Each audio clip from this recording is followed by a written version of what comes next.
Hello everyone, आपके अपने channel the grammar vibe में आपका स्वागत है। And here we talk about the nuances of English grammar. So let's talk about today's lesson. आप screen पर यहाँ दो वर्ड्स देख पा रहे हैं, I E and E G. So you might have come across these two terms, but you know the difference between the two. Sometimes we get confused about these two terms. So आज के lesson में let's talk about the difference between IE and EG. ये दोनों ही terms जो हैं they originated from Latin language. So IE it is an abbreviation and EG again it is an abbreviation. सो पहले आई के बारे में बात करते हैं।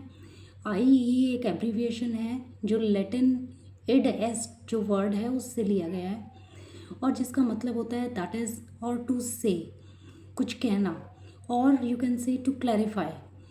Clarify means the things which have already been mentioned, so to make clear those things.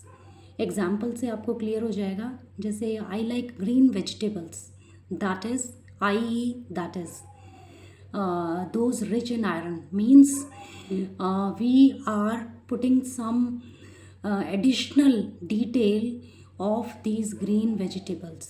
So we are clarifying this statement.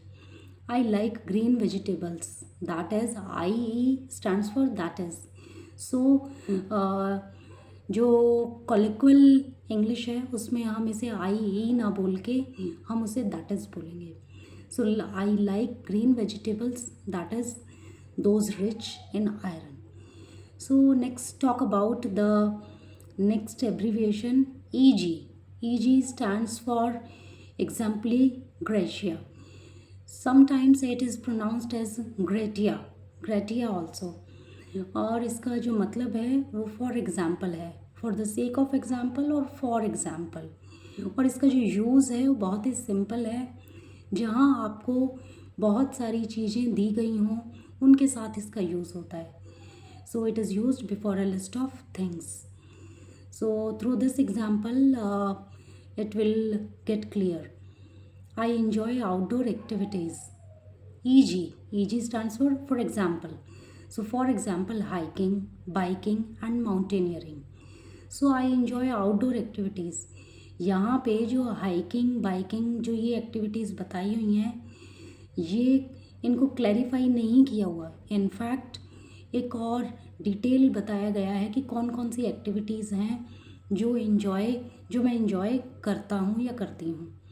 So easy का use है जब आपको लिस्ट ऑफ थिंग्स दी जाएँ तब आप यूज़ करेंगे, और आई का जो यूज़ है वो आप क्लैरिफाई करने में, चीज़ों को क्लैरिफाई करने में उसका यूज़ करेंगे। सो होप, मुझे लगता है कि आपको ये क्लियर हो गया होगा। ये एक छोटी सी एक्सरसाइज मैंने आपके लिए बनाई हुई है and there are 4 sentences only. आप इन सेंटेंसेस को फिल कीजिए, इन गैप्स को फिल कीजिए और कमेंट में लिख के मुझे बताइए। होप क्लियर हो गया होगा। Thank you so much.